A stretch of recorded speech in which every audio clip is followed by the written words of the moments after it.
Bienvenue sur Wounded Women Podcast, la voix des femmes résilientes. Ici, je mets en valeur votre parcours de femmes blessées par la vie, que ce soit des cicatrices visibles ou invisibles. J'interroge aussi des experts et des professionnels de santé qui nous partagent leur expérience et leurs conseils. Si vous cherchez des réponses, du réconfort ou de la reconnaissance de ce que vous avez vécu, alors vous êtes au bon endroit. Si votre quotidien avec votre cicatrice est parfois difficile, qu'elle soit issue d'accidents, de maladies, de chirurgies réparatrices, de naissances, alors vous trouverez tout ce dont vous avez besoin ici, pour qu'aucune femme ne reste seule. Vous êtes les super-héroïnes du quotidien par la résilience et la force dont vous faites preuve à chaque instant, et ce podcast est le vôtre. Rappelez-vous qu'il n'y a pas de cicatrice en super-héroïne.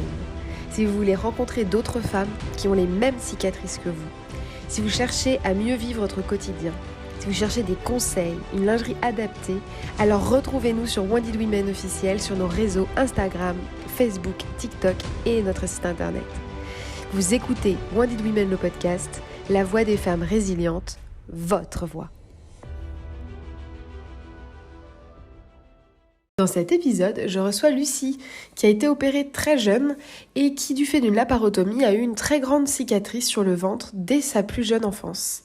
Elle nous racontera comment elle a géré le rapport au corps à l'adolescence, ses dizaines d'années de douleur et d'errance en parcours de soins inexistants, et puis comment elle a transformé ce moment difficile de sa vie pour en faire un événement positif et booster. Je remercie chaleureusement et profondément Lucie d'avoir témoigné ici et j'espère que ce témoignage aidera d'autres femmes qui vivent la même chose. Je remercie Lucie et je vous souhaite une belle écoute. Bonjour Lucie, bienvenue sur le podcast La voix des femmes résilientes. Bonjour Audrey. Comment vas-tu ? Très bien, merci. Toi aussi ? Ça va. Alors du coup, sur le podcast, tu sais qu'on parle de nos cicatrices, puisqu'il n'y a pas de super-héroïne sans cicatrice, ni de cicatrice sans super-héroïne. Donc, de quelle cicatrice vas-tu nous parler aujourd'hui ? Alors, moi, je vais parler donc de mes cicatrices au ventre que j'ai depuis que je suis jeune, depuis que j'ai 11 ans et demi. Et est-ce que tu veux bien nous expliquer dans quelles circonstances tu as eu ces cicatrices et aussi la taille qu'elles font pour que les personnes qui t'écoutent se représentent aussi ton parcours, parce que c'est aussi important ça. Oui, alors moi, j'ai été d'abord opérée de l'appendicite. Donc, j'ai une petite cicatrice, elle doit faire, je sais pas, 4-5 cm à l'horizontale, elle est très peu visible. Et la seconde opération, par contre, c'est une cicatrice à la verticale et elle doit faire 10-12 cm, je pense. Mais voilà, sur le ventre, sur la longueur. Et comment, donc tu as eu l'appendicite pour cette petite cicatrice et qu'est-ce qui s'est passé pour que tu aies cette cicatrice donc verticale sur le ventre qu'on appelle la parotomie ? Oui, j'ai eu ce qu'on appelle une tumeur carcinoïde. Et du coup, j'ai donc eu une ablation du côlon droit et ça s'appelle une colectomie droite. Et comment ça s'est passé ? Tu peux nous expliquer un petit peu comment tu t'en es rendu compte parce que tu étais très jeune ? Oui, j'étais jeune, donc j'ai été opérée de l'appendicite. Je suis rentrée 6 mois quelques jours après, puisque du coup, tout allait bien. Et le chirurgien a rappelé une dizaine de jours plus tard en disant que les analyses n'étaient pas du tout bonnes et qu'il avait déjà réservé le bloc pour la semaine d'après et que voilà, je devais me faire réopérer. C'est-à-dire que quand tu as eu l'appendicite, il y avait eu déjà un prélèvement fait, Oui. il y avait déjà une suspicion. Est-ce que tu veux bien nous... Parce qu'en fait, c'est vrai que pour ceux qui nous écoutent, j'avais déjà eu la chance de t'interviewer sur la page du compte Wounded Women, qui s'appelait au départ Pas de cicatrice sans super-héroïne, et c'est toujours notre mantra. Et donc, on avait pu raconter ton histoire en quelques mots, mais... Est-ce que pour ceux qui ne l'ont pas lu, est-ce que tu veux bien un peu vraiment nous expliquer ce qui s'est passé et pourquoi ils ont fait un prélèvement à ce moment-là ? Parce que ce n'est pas anodin, a priori, tu viens pour l'appendicite, il n'y a pas vraiment de raison de faire autre chose que d'enlever l'appendicite. Oui, alors ce qu'il faut bien se rendre compte, c'est que je raconte avec mes yeux de ce que j'ai compris moi à l'époque. Donc, je n'ai pas non plus forcément Ah oui, toutes les données en fait. ouais, bien sûr. Donc, je raconte moi ce qui s'est passé à l'époque et ce que j'ai compris. Mais en tout cas, le prélèvement, ça, je sais qu'il y a eu. et que c'est à cause de ça qu'il a rappelé quand il a vu les résultats. Et ce que j'ai compris, c'est que c'était assez grave pour qu'il rappelle et qu'il reprenne déjà le rendez-vous au bloc quelques jours plus tard. Et moi, je pense que le prélèvement s'est fait tout le temps, mais ça, je ne saurais pas dire pourquoi Parce ils que l'ont toi, fait. quand tu as été opérée de l'appendicite, tu avais des douleurs normales?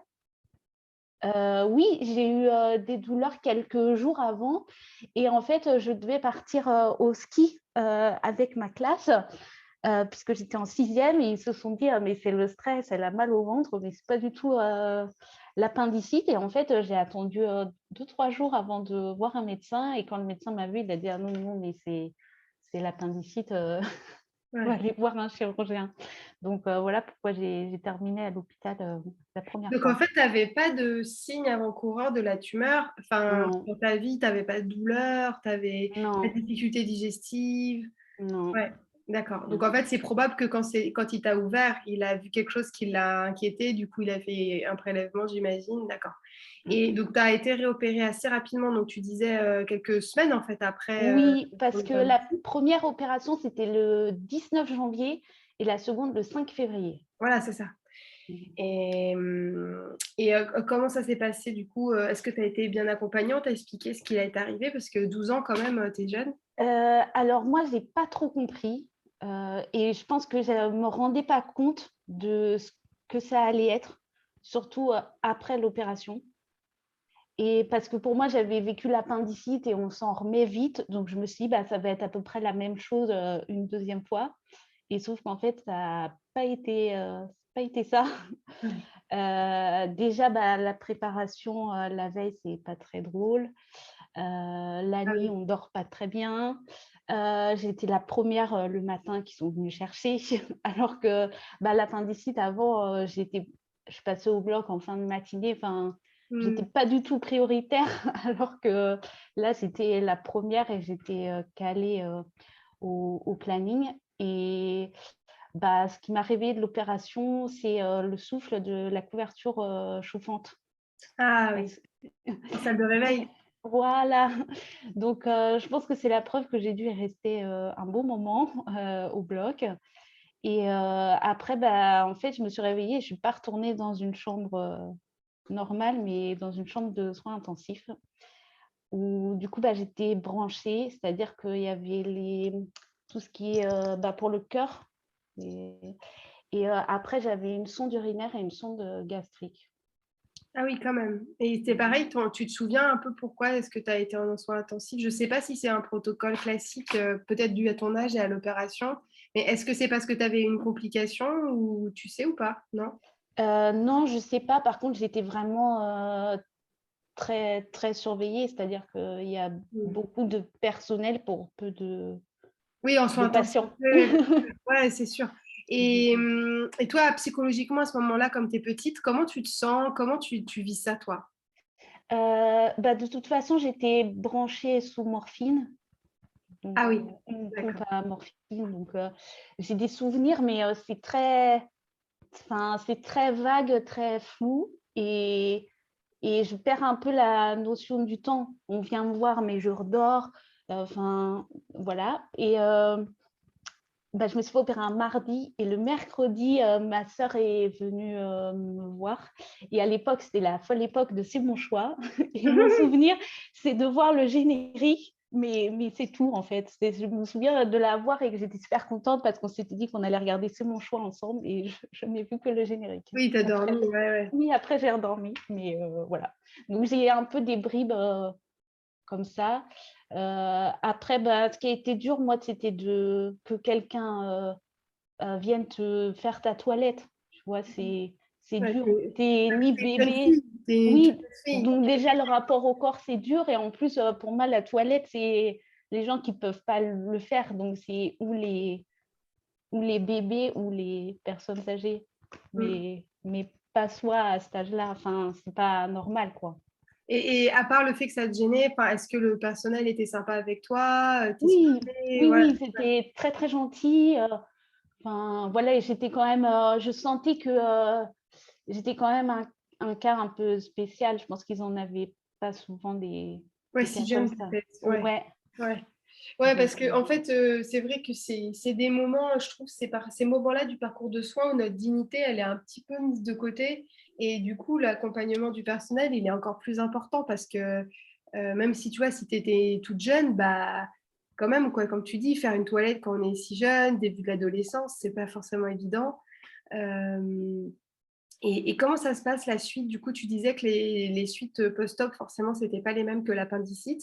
Comment tu vis ça chez toi? Du coup, tu rentres au bout de combien de temps et comment ça se passe au quotidien? ben, après les soins intensifs, je refais encore une période dans une chambre normale. Et à l'époque, c'est des chambres de deux, donc on n'est encore pas tout seul.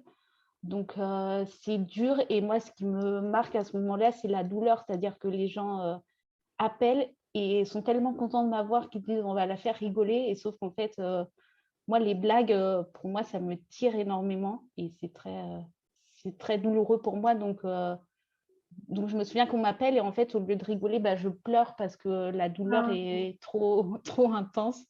Et donc, du coup, voilà, donc il y avait le téléphone fixe dans la chambre à l'époque. Donc, voilà, je rendais le combiné quand je n'en pouvais plus, en fait. d'accord. Voilà. Oui, ce qui devait être un bon moment, finalement, c'était douloureux, quoi. Ouais, c'était pas. Et Et donc, j'ai dû y être, je sais pas, encore une dizaine de jours. Et après, bah, je suis rentrée chez moi et c'était les vacances scolaires d'été? Ah non, bah euh, non, d'hiver. d'hiver. Ouais, février. Ouais, ouais. Donc, j'ai dû rester une dizaine de jours chez moi puisque ça a tombé avec les vacances Mhm. avant de reprendre le collège après. D'accord. Ah oui, donc tu as eu en fait un temps de convalescence assez court au final, parce que ça te fait, allez quoi, une dizaine de jours d'hôpital, 2 semaines de vacances? Ouais, Ouais, c'est pas très long pour voilà, l'opération quand même que tu as eue. non. Donc, j'ai repris les cours. Par contre, on s'était arrangé à ce moment-là avec l'équipe du collège et mes parents pour que pendant les cours de sport, vu que je n'avais pas le droit d'y Ah aller, oui, voilà, je puisse rentrer chez moi et revenir suivant quand c'était ou démarrer plus tard le matin si c'était le matin. Comme ça, d'accord. moi, je me reposais, je faisais une petite sieste. Parce que comment ça s'est passé le retour en cours, le fait de t'asseoir par exemple, et même parce que là on en parle aujourd'hui des frottements, des cicatrices, mais Mhm. allez ouais, à l'époque comment t'as fait? Parce que quand on est en cours, on est tout le temps assis. Oui, et j'étais très mal habillée. Tu veux dire très confortablement habillé. Oui, bah, en fait, je mettais des pantalons de sport qui, à l'époque, étaient taille basse, puisque c'était l'époque.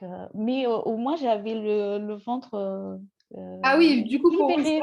oui, c'est ça, c'est que pour beaucoup de femmes, souvent, c'est taille haute la solution, alors que forcément, toi, vu ta cicatrice, plus c'était taille basse et plus c'était mieux Bah, c'était pour toi. Tu avais moins oui, de frottements. ça me libérait le bas du ventre. Donc voilà, c'est vrai qu'après, la position assise, bah, c'est pas, c'est pas super, mais en même temps, c'est vrai que tu perds quand même la mobilité au niveau du ventre, de pouvoir te détendre, Oui. t'étirer, tout ça. Donc au final, c'était peut-être un moindre mal. Je ne sais pas. Ah oui, tu veux dire le fait d'être assise, Oui, ça t'appuyait pas tant que ça sur ta cicatrice. Ouais. Toi, bah, c'était plutôt l'extension qui te faisait mal. ouais, Ah oui, ouais, d'accord. Ah oui, c'était s'étirer, lever les bras vers le haut. oui.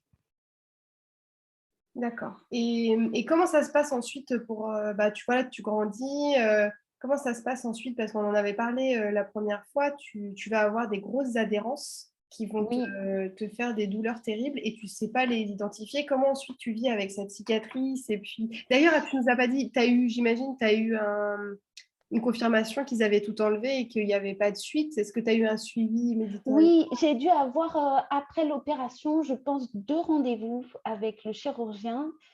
Et j'étais allée le voir pendant les vacances parce que ma cicatrice était réouverte. Ah, tu ne sais pas tout. Donc, tout le bas de la cicatrice avait commencé à se réouvrir. Donc, j'ai revu le chirurgien juste après l'opération pendant les vacances. Et après, je l'ai revu 2 fois. Et je me souviens de refaire du sport avant la fin de l'année scolaire. D'accord. Ah oui, dis donc. Donc, Ouais. mai-juin, pour moi, je le refaisais. J'avais le droit de retourner au cours de sport. Et qu'est-ce qui a fait qu'elle s'était rouverte, ta cicatrice, tu te souviens? Oui, les fils s'étaient résorbés Trop trop vite. vite. Ouais. Hmm. Ouais. Là, j'en profite pour dire que c'est dans les. J'avais fait, tu sais, des petits posts sur les questions à poser quand on se fait opérer. Et vraiment, j'encourage tout le monde. Et ça, alors, ça concerne les personnes qui sont opérées dans le cadre, par exemple, comme toi, d'une maladie ou d'un souci, voilà, où faut ouvrir pour retirer quelque chose.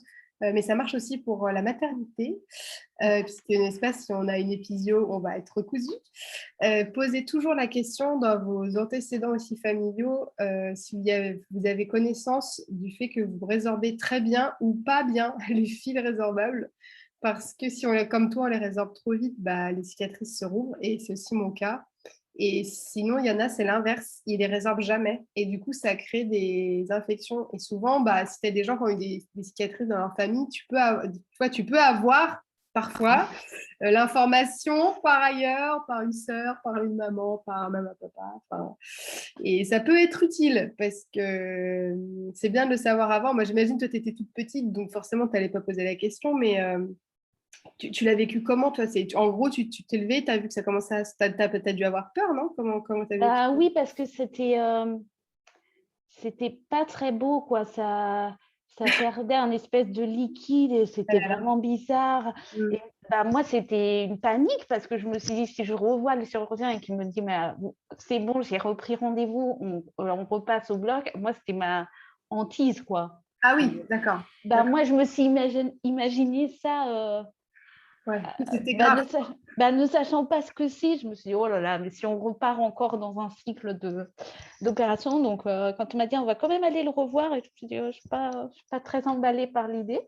Mais au final, voilà, quand on a su ce que c'était, voilà, c'était pas grave. Par contre, bah, ça a nécessité encore des soins, de refaire des pansements, Mm. de tout ça. Mais je me suis dit, s'il faut même recoudre, enfin, je ne savais pas ce que c'était, Oui, donc je ne savais pas ce qu'il allait faire non plus. anesthésie, ouais, ouais, bien sûr. Ouais. Mais voilà, je n'avais pas envie, en fait, de repartir encore dans un cycle de soins. J'avais envie qu'on me laisse tranquille. Ouais, j'imagine. Et du coup, voilà, donc tu reprends les cours, tu reprends un peu le sport. Est-ce que Oui. les autres voient ta cicatrice ou à ce moment-là, comment ça se passe ton rapport au corps et... Non, bah, on ne la voit pas puisque de toute façon, enfin, il y a les Ouais, vêtements. Donc, si je ne veux ouais. pas la montrer, je la montre pas. Et voilà, j'ai vu que le chirurgien 2 fois et voilà, en gros, il m'a dit, oh, reprenez votre vie. Et Oui, donc, et d'ailleurs, c'est un peu le problème, c'est qu'en fait, c'était, bon, bah voilà, la tumeur est retirée, là, les cicatrices, c'est bon, elles ne se rouvrent plus, vous cicatrisez bien, et en gros, c'est terminé, alors qu'au final, pour toi, c'est le début d'une phase qui est quand même complexe, quoi. oui, parce que moi, j'ai quand même des souvenirs après l'opération, dans les quelques mois qui ont suivi, de quand même démarrer des douleurs. Vraiment, le soir, je me vois pleurer dans le canapé parce que, Mm. voilà, plier en deux parce que ça ne va pas. Donc ça, c'était vraiment très intense après l'opération. Et c'est vrai qu'après, ben, on traîne forcément avec ça, en fait. Et au final, ben, on essaie de faire en sorte de vivre avec, mais à force de traîner, bah, on commence aussi à chercher des solutions pour. Est-ce que tu peux expliquer un peu, du coup, enfin, si tu avais des inconforts, quels étaient tes inconforts? Bah, c'était vraiment.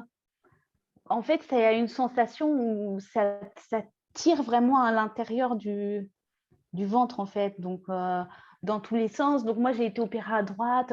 Je disais, j'ai mal à gauche. On me dit, ah non, c'est pas possible à gauche parce que l'opération a été à droite. Je dis, oui. Et en fait, c'est parce que bah, il faut comprendre que les adhérences, les tissus fibreux se créent un peu en mode toile d'araignée. Et ça tient, ça fait tenir les choses comme ça. Et c'est très rigide et peu mobile. Donc, on perd aussi toute la mobilité du ventre et tous les liens qui sont faits aussi avec les hanches, par exemple. Donc, ouais, c'est ça. C'est-à-dire que c'est entre les organes, entre les muscles et oui, aussi au niveau osseux articulaire. oui. Donc, on perd quand même, tout ça. Donc, c'est vrai que ça a été très intense. Et moi, j'ai traîné ça pendant des années, ne sachant pas quoi faire. Je me doutais que c'était lié à ça, mais je ne savais pas ce que c'était. Donc, ça a été un peu des années voilà, où c'est vrai qu'on nous dit, vous avez été opéré, c'est comme ça. Voilà. Ouais, c'est-à-dire que tu n'avais personne. Vivez avec. Ouais, c'est ça. Personne écoutait ta douleur et te proposait des solutions. Non, et en même temps, il faut comprendre que les adhérences, à part les soulager, il n'y a pas grand-chose. Oui, mais on aurait pu te proposer des exercices de respiration justement pour masser, qui permettent de Oui, masser un petit peu au niveau du ventre.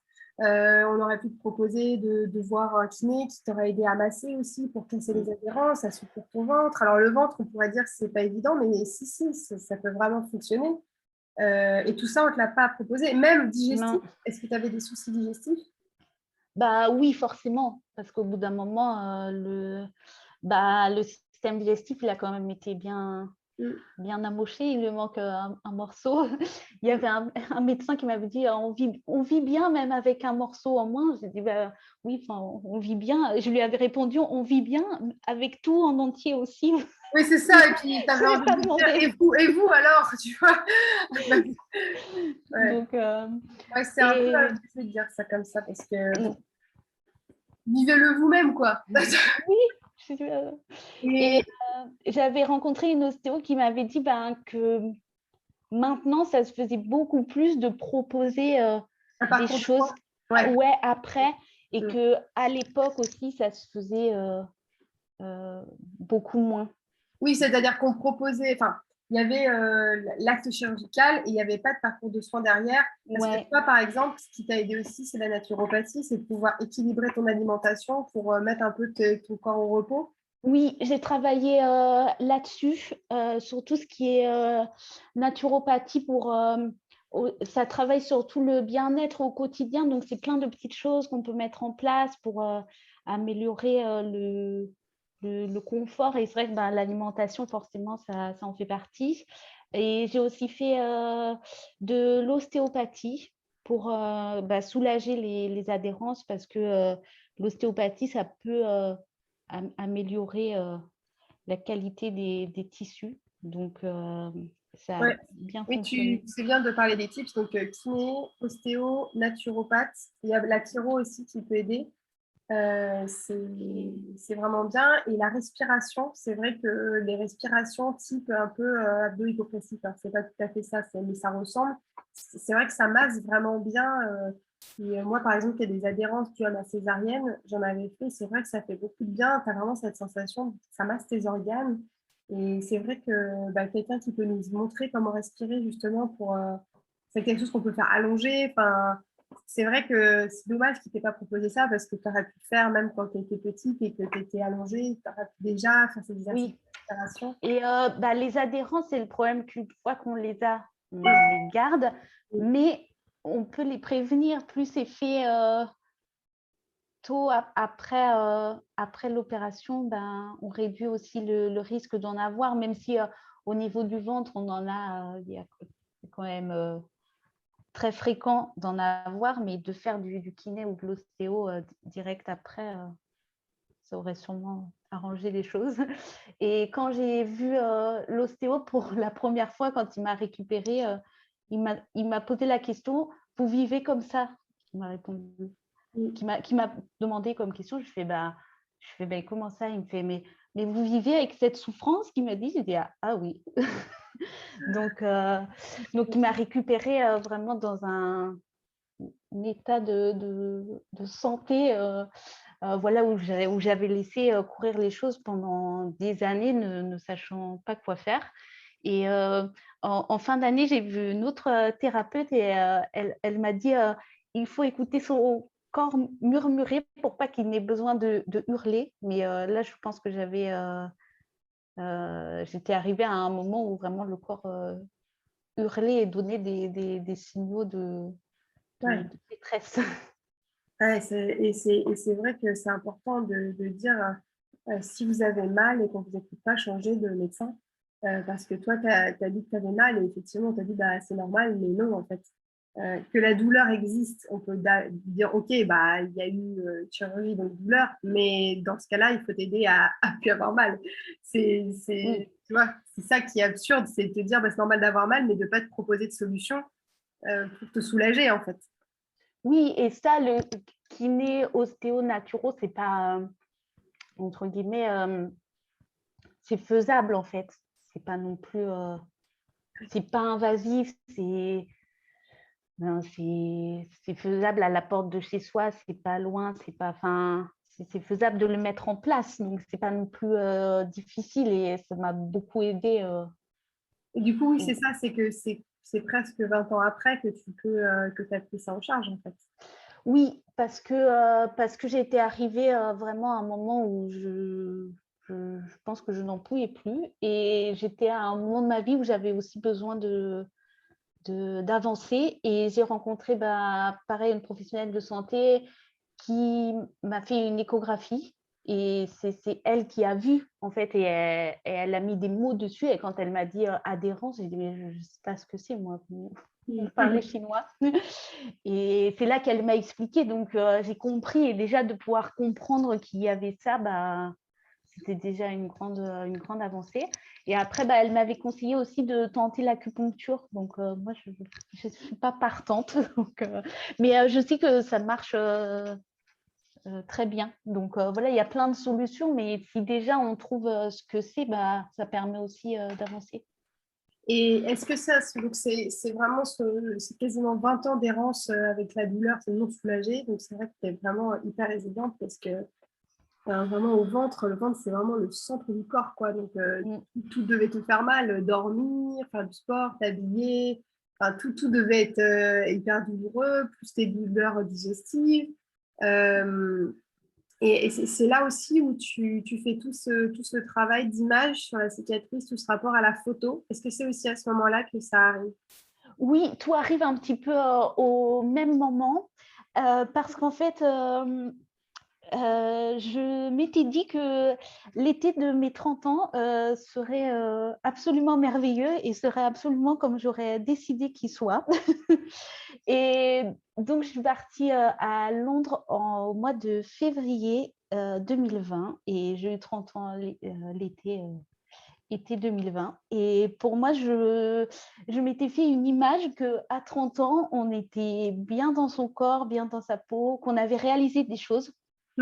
Et c'est pour ça que je suis partie, parce que d'une part, il y avait le défi d'y aller, de se mettre en condition pour la photo, de se laisser prendre en photo Tu aussi. peux expliquer parce que ceux qui nous écoutent Oui, ne savent pas forcément pourquoi tu es allée à Londres. oui. Donc je suis allée à Londres en février 2020 pour un projet photo mené par Sophie Mayan qui s'appelle Behind the Scars, donc ça veut dire au-delà des cicatrices.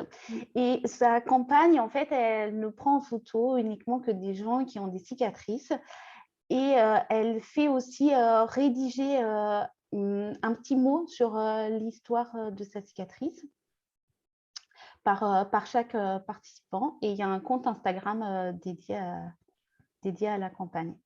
Et moi, quand j'ai vu ce projet sur les réseaux, j'ai d'abord hésité.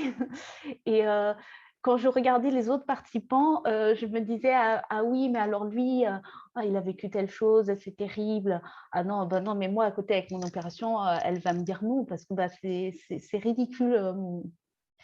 C'est ridicule mon histoire. Donc, je me sentais presque pas Légitime. légitime d'y aller. Je me suis dit, bon, quand même, je vais tenter, peut-être qu'elle va dire oui. Et au final, elle a dit oui tout début janvier. Et donc, début février, j'y étais. Donc, j'ai eu un mois pour préparer, trouver des billets et Et trouver le fait de te dire, je vais me mettre en sous-vêtements, on va prendre la oui, cicatrice et un peu. trouver une tenue qui soit, parce qu'il y a des petites conditions, elle donne un peu ses conseils avant Ouais. de participer, tout ça, de comment ça se passe. Donc, Non, et puis de toi te préparer, de te dire, voilà, je vais mettre sur Oui, le temps de voir un photographe. oui. Ouais. Après, moi, j'étais sensible à la photo et je trouvais que le résultat des autres était très beau esthétiquement et très puissant. Donc, moi, ça m'a donné envie. D'une part, pour me réconcilier avec moi-même sur mon histoire. Et je me suis dit, c'est bon, quoi. Maintenant, tu as 30 ans. Il est temps aussi d'assumer ce que tu as vécu. Et le fait de se dire, t'es pas que ça et regarde aussi ce que tu es devenu, en fait. Enfin, donc, c'était aussi me réapproprier ça. Et moi, j'étais à un moment où je parlais très peu de ce qui m'était arrivé, parce qu'en fait, on ne voit pas, en fait, Ah oui. sous les vêtements, on ne voit rien. Donc, j'avais aussi besoin de démarrer à raconter et partager, en fait, partager ce moment de vie que, en fait, les gens qui ne me connaissaient pas depuis très longtemps, certains ne savaient pas, en fait. Donc, Et tu ressentais, toi, que c'était important d'être dans ce moment de transmission. oui, je pense qu'à un moment donné, il faut accepter de partager en fait son histoire, de pourquoi on est comme ça, de qu'est-ce qui nous est arrivé, qu'est-ce qu'il en ressort, qu'est-ce qu'on en fait. Donc ouais, j'étais dans cette période-là, même si j'ai eu des moments de ma vie où je voulais pas du tout en parler. Voilà, je n'en parlais pas, je ne voulais pas en parler. Mais là, j'étais à un moment où je savais que c'était important. D'accord. J'avais Et, besoin d'avoir le rapport. ouais, bah oui. Et du coup, donc, tu fais cette séance et comment tu vis alors de te voir en photo comme ça, de voir ta cicatrice prise en photo? Comment ça? Tu vois les photos tout de suite ou tu dois attendre un peu? Non, non, non. En plus, il faut bien s'imaginer le truc. C'est en fait c'est un vrai studio. Donc, il y a la photographe, il y a même son assistante avec, elle fait les reflets, elle fait aussi de l'air pour que les cheveux volent. Donc voilà, tout est mis en scène et je me suis vraiment laissée porter. Après, j'ai dû attendre 2-3 mois, je pense, avant d'avoir les photos. Ah oui, d'accord. Donc Qu'est-ce non, que, on ne les a pas et tout de alors, quand suite. tu les as vus, qu'est-ce que ça t'a fait? Je les ai vus d'abord moi toute seule. Et déjà, c'était une satisfaction parce que tout le monde savait que j'y étais allée, mais personne n'avait encore vu les résultats. Et je voulais voir moi d'abord le résultat. J'étais très fière et je les ai trouvées euh, très belles parce que c'était son image à elle sur mon corps et ma Ouais, cicatrice. Donc, ton il y avait regard, ouais. Mm. son œil de photographe à elle. Donc, j'étais très contente et en fait, c'était aussi la satisfaction d'être allée au bout parce qu'il y avait le fait d'y être allée, mais quand on reçoit les photos, c'est l'aboutissement du projet. Et donc, il y a eu ça et après, il y a eu tout le partage avec amis, famille et toute la communauté Instagram de la campagne. Donc, voilà. Et alors, qu'est-ce que ça t'a fait que les autres te voient comme ça et voient ta Bah, cicatrice qu'ils ne voient pas d'habitude puisqu'elle est sous les vêtements? oui, ça a été que des retours très positifs et aussi beaucoup de soutien. Les gens m'ont dit t'es courageuse, t'es allée au bout, que voilà, que aussi il y avait leur regard qui porte eux sur la cicatrice et l'histoire, mais mes amis voient notre relation amicale au-delà de ça aussi. Je ne suis pas réduite qu'à cette histoire de cicatrice. Bien sûr. C'est tout un ensemble. Donc, ouais, ça m'a fait du bien et je pense que j'en avais besoin aussi à ce moment-là. Et est-ce que tu as fait d'autres projets derrière, d'autres projets photos ou tu as eu d'autres, enfin, est-ce que ça t'a amené vers d'autres choses encore que juste ces moments-là? En fait, sur le compte Instagram de la campagne, en fait, la photographe, elle laisse le compte pendant un week-end à chaque Ah oui, participant c'est vrai. Oui, tout à fait. pour témoigner.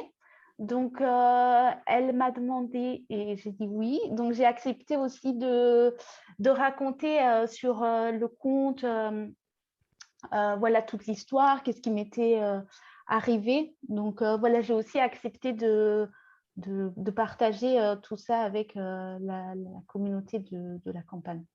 D'accord. Mm. Et ensuite, est-ce que tu as fait d'autres projets photos? Est-ce que, ou c'est bon, c'était quelque chose que tu avais coché et tu allais de l'avant et tu n'avais pas besoin d'y revenir, enfin, tu vois? Ça a été une grande étape, mais maintenant, j'y suis très sensible. Donc, s'il faut refaire, je referai. Je ne suis D'accord. pas du tout contre Tu refaire à n'as pas eu d'autres. l'occasion d'en refaire? Non. D'accord. Là, je ne savais plus si tu avais refait après ou pas. Non. Et, donc voilà, donc tu te prends en charge physiquement, tu as mis physiquement, tu fais ce projet photo et Oui. tu prévois de fêter l'anniversaire de ton opération. D'un travail que j'avais démarré, parce qu'encore une fois, j'avais dit que l'été de mes 30 ans serait merveilleux. Et j'ai eu l'opportunité de travailler avec une coach en développement personnel.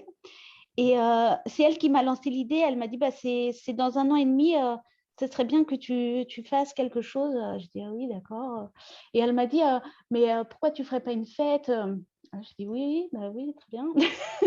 Et du coup, bah, l'idée a mûri et jusqu'à lancer cette fête du 5 février 2022. Donc, je voulais que ce soit à la date. Et donc, c'était il y a quelques mois. Et j'ai réuni amis et famille pour l'anniversaire de l'opération. Et je crois que maintenant, ce que j'en retiens de ça, c'est que les 5 février, désormais, ce sera plus toute seule et ce sera un anniversaire tous les ans. Donc, je ne sais pas ce que je ferai l'année prochaine, mais je ferai sûrement quelque chose. En tout cas, voilà, si la solitude, elle m'a beaucoup marquée là, quand j'ai été opérée. Et je pense que maintenant, c'est terminé. En tout cas, maintenant, tous les 5 février, je ne serai plus toute seule. Et ouais, c'est vraiment une super belle histoire. Je me rappelle quand on avait échangé pour ton portrait, c'était avant. Et tu Oui. me disais, ah, c'est dans 8 ou 10 mois, je vais faire Oui. ma fête. Et après, tu vois, j'ai vu des photos de ta fête et tout. Et c'est vrai que c'est tellement fort. Et tu m'avais dit, ça avait été fort même pour les autres, pas que pour toi, d'être avec toi à ce moment-là pour fêter cette date anniversaire. Donc les 20 ans, hein, c'est ça. Oui, les 20 ans de l'opération. Donc, quand j'ai annoncé qu'on allait faire ça, bon, les gens ils m'ont pris pour une folle. Ils m'ont dit, mais qu'est-ce que c'est que ton projet? Et après, quand j'ai expliqué, ils ont compris pourquoi je le faisais, pourquoi c'était important qu'ils soient là. Et voilà, c'était une petite fête simple, mais amis et famille, mais j'avais besoin d'être entourée et d'aussi faire une fête pour fêter la vie, parce que moi, cette date-là, je ne l'aime pas trop et tous les ans, je me replonge un peu dans des trucs pas très cool. Et là, j'avais besoin de mettre un événement heureux sur une date qui n'est pas forcément pour moi. Donc, j'avais demandé aux participants de ramener une photo ou un petit souvenir qu'ils avaient avec moi.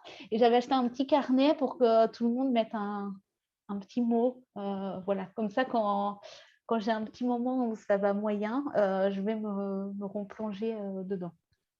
Qu'est-ce qui te, Qu'est-ce qui te mine encore par rapport à la date, par rapport à tout ça? Quand tu dis quand ça va moins bien, qu'est-ce qui te mine encore? Qu'est-ce qui reste que tu n'as pas encore réussi vraiment à surpasser? Je pense que si un jour je dois repasser dans un bloc, c'est la seule angoisse qui me reste. Je dis toujours, j'ai pas peur de grand chose, mais ça, c'est une peur qui est immense pour moi de revivre ça en fait. L'ambiance L'opération. ouais, de me faire, de devoir me faire opérer. D'accord. Ouais, ça t'a laissé un petit trauma, quoi. Ouais, je veux pas y retourner. Après, s'il faut faire, je ferai. Mais c'est vraiment une angoisse qui est très, très marquée. Et ça, je sais que je dois encore travailler parce que Ouais. ça peut arriver et il ne faut pas. Après, tu as déjà fait beaucoup de choses. C'est vrai que je demande toujours dans le podcast, du coup, bah oui, comme on dit, pas de cicatrice sans super-héroïne. Quel est ton super pouvoir? Et c'est vrai que bah, toi, c'est comme beaucoup d'autres femmes qui sont résilientes et qui parle ici ou qui s'exprime par ailleurs. C'est en fait de transformer et de créer du positif. Et toi, c'est tout ce que tu as mis en place pour t'aider. Et j'ai envie vraiment de dire pour t'aider toi-même, parce que personne n'arrive à t'aider, à te soulager. Donc ça, c'est vraiment, moi, ce qui m'avait marqué, c'est que déjà, tu es tout le temps de bonne humeur, tu es hyper solaire, tu souris tout le temps. Non, mais c'est vrai. Et tu vois tout le temps le côté positif. Et, et puis donc d'aller jusqu'à ce projet photo quand même, de se mettre à nu, en plus dans un Oui, danger. Enfin, c'est quand même super d'avoir fait tout ça. Et même si dire super, c'est un jugement de valeur, mais je veux dire, tu as vraiment construit quelque chose. Et jusqu'à peut-être, si tu veux en parler, même une reconversion professionnelle, qui est peut-être pas l'aboutissement, mais en tout cas une nouvelle étape de tout ce que tu mets en place. oui, je suis en plein changement professionnel. Donc, j'ai repris mes études il y a quelques mois, jusqu'à environ la fin de l'année.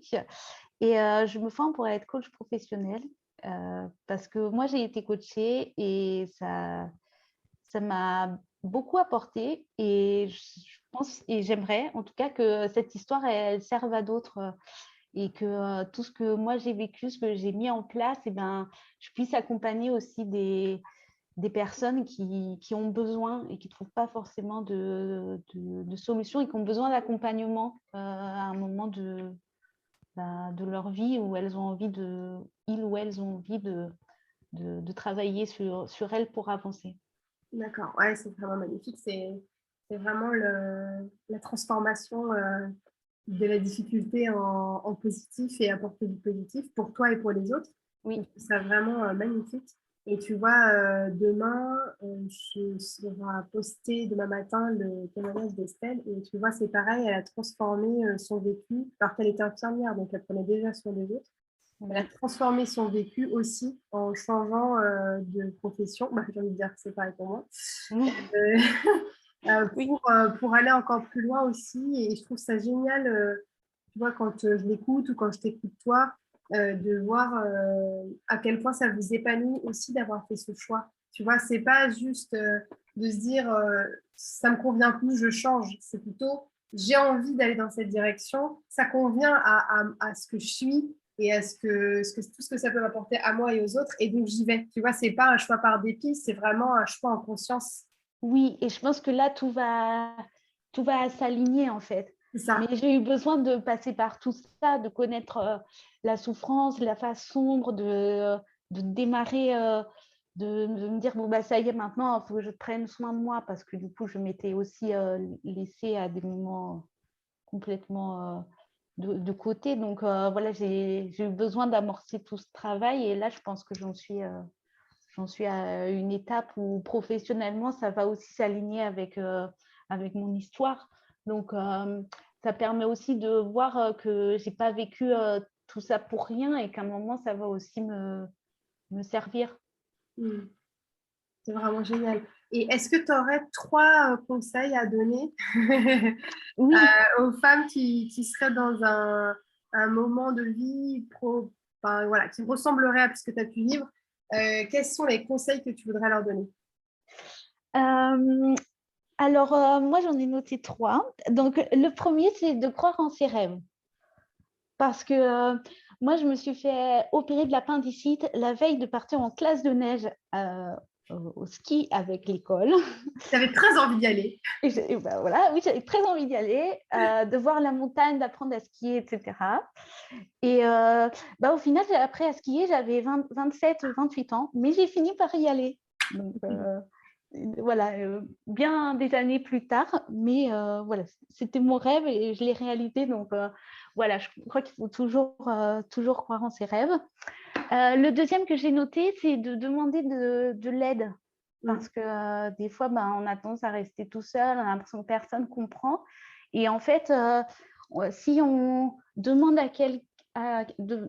si on demande de l'aide à quelqu'un, après, ça peut déclencher quelque chose. Ce médecin va recommander à quelqu'un, à quelqu'un, à quelqu'un. Et petit à petit, les recommandations se mettent en place et on arrive à trouver des praticiens ou thérapeutes ou autres qui peuvent nous aider. Mais si on ne dit rien, malheureusement... Oui, ou même des gens que tu connais qui eux-mêmes ont peut-être des professionnels à te recommander. Oui, exactement. Parce qu'il y a des gens, si on leur parle, même si c'est quelqu'un qu'on ne pense pas qu'il peut nous aider, parfois il connaît quelqu'un.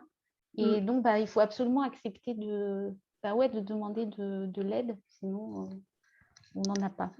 Et le troisième conseil que j'ai noté, c'est d'accepter de partager son histoire. Parce que pareil, parfois, on reste tout seul. Ou voilà, comme là, à Londres, je disais, ah non, mais mon histoire, elle n'est pas assez bien pour la photographe. Et en fait, si je n'avais pas accepté de partager, c'est pareil, j'en serais sûrement pas là aujourd'hui. Et quand je me suis fait coacher, je me suis aussi mis, encore une fois, le défi de faire l'UCPA à l'été de mes 30 ans. Et voilà, si je n'avais pas, encore une fois, accepté le défi, je serais sûrement restée chez moi. Et au final, j'ai rencontré une super copine qui est devenue une amie aujourd'hui. Donc, voilà. Et si je n'avais pas fait le coaching, je n'y serais pas allée. Donc, il y a plein de choses qui se déclenchent quand on se met en mouvement. Ouais, on accepte de partager. Mais c'est comme avec toi, si je n'étais pas venue vers toi, je n'aurais pas accepté de partager. C'est ce message-là. Ah oui, c'est sûr. Et moi, je te remercie encore parce que c'est pareil pour moi. Tu as eu la générosité de partager ton histoire une première fois sur la page. Après, quand j'ai créé la lingerie, tu as eu la gentillesse de bien vouloir tester parce que vu que tu as une cicatrice verticale, c'est quand même une problématique de, on n'en a pas beaucoup parlé, mais de pouvoir s'habiller avec les frottements. Oui. Quand tu as envie de porter un jean, que tu as envie de porter des vêtements qui sont un peu serrés ou autres, tu as eu la gentillesse de donner ton temps et d'accepter de tester tous les prototypes. Je t'ai proposé, si tu voulais justement partager ton histoire sur le podcast, accepter aussi. Et c'est sûr que je suis sûre qu'il y a des personnes qui vont te contacter, parce que je mets toujours le contact dans la petite barre d'explication. Si jamais quelqu'un vit la même chose, ou tu vois, peut-être se prépare à se faire opérer, avoir envie d'échanger avec toi. Et c'est sûr que ça peut qu'ouvrir des portes. Et moi, je te remercie encore vraiment pour toute ta générosité. Vraiment, tu es une grande générosité et merci beaucoup pour tout ça. Et toi, le fait que tu deviennes coach aussi, c'est aussi une expression de cette générosité-là. Donc, merci encore vraiment. Et merci pour ces 3 conseils que je ne peux que tu valides. Encourager et valider. Oui, c'est sûr. Non, c'est sûr. C'est sûr. Merci beaucoup. Est-ce que tu as quelque chose que tu voudrais rajouter? J'ai noté une citation que hier, je suis tombée dessus sur Instagram. C'est en anglais, mais je vais la dire en français. Et ça disait, tu ne peux pas guérir si tu continues de faire semblant que tu n'as pas été blessé. Ah, c'est hyper fort. C'est hyper fort. Bravo. Tu sais quoi, je la mettrai dans la phrase, tu sais, d'annonce du podcast. Ça sera ta phrase d'accroche. Tu as complètement raison. C'est hyper important. Et parce que moi, j'ai eu une période où je me disais non, mais ça, c'est pas grave. Et à force d'entendre qu'en fait, c'est pas important, la douleur, que c'est normal, que c'est pas grave, en fait, on perd aussi ce rapport à la blessure, alors qu'en fait, elle est bien là.